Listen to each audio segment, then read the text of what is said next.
Bonjour, bonsoir, merci d'écouter la rediffusion d'IJKL Info Journal Kanaki Libre du mercredi 26 juin 2024. Dans un interview du mercredi 26 juin sur RRB, le haut-commissaire nie l'existence de milices et le HCR dira qu'uniquement 9 personnes sont mortes, dont 7 civils, et ajoute que c'est un très bon bilan grâce au bon travail des forces de l'ordre. Au plus grand désarroi de la population, hélas, le concours de Miss Calédonie n'aura pas lieu cette année. Les votes par procuration peuvent se faire jusqu'à la veille du dimanche heure locale.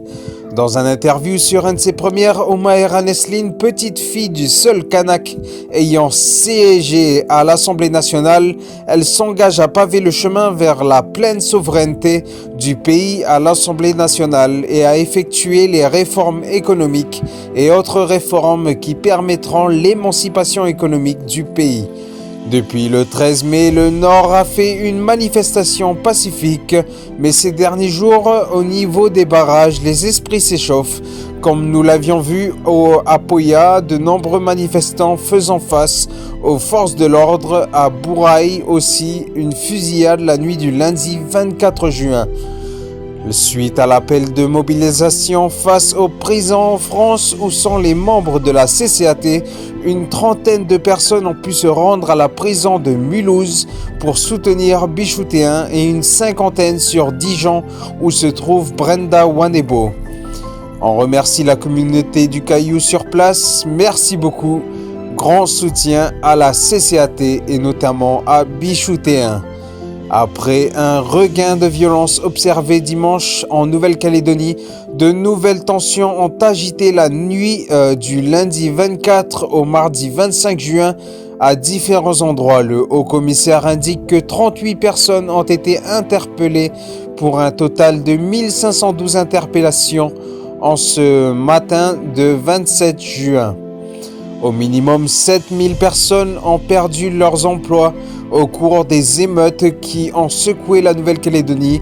La réforme budgétaire mise en œuvre il y a quelques jours ne permet que de couvrir les mois de juin et de mai. L'aide de la France proposée dans une lettre de Macron pourrait voir le jour si Louis Mapou y répond favorablement. Cette aide pourra d'une part couvrir 50% du chômage partiel pendant 3 mois et d'autre part bénéficier à la reconstruction du pays. Le couvre-feu désormais de 20h à 6h du matin n'est toujours pas respecté du côté des quartiers sud, comptant la baie des Citrons et Lansvata. Réaction internationale, la situation en Nouvelle-Calédonie a attiré l'attention de la communauté internationale. Les représentants de pays voisins et d'organisations régionales expriment leurs préoccupations et appellent au dialogue, comme la Fidji et la Papouasie-Nouvelle-Guinée qui, dans une lettre adressée à l'ONU, sollicitent le comité de décolonisation de l'ONU et notamment les 8 membres du Parlement de la province de Tafea au sud du Vanuatu ont lancé un puissant appel au président de la République française, Emmanuel Macron, pour mettre fin à la violence et l'assassinat du peuple kanak. Malgré les tensions, des initiatives de solidarité entre les différentes communautés sont observées. Des habitants se mobilisent pour aider leurs voisins et participent à rétablir la confiance.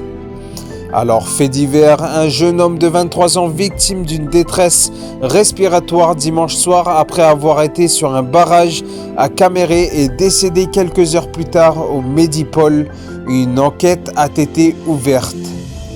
Merci d'avoir écouté la rediffusion d'IJKL Info Journal Kanaki Libre du mercredi 26 juin et bonne journée, bonne soirée.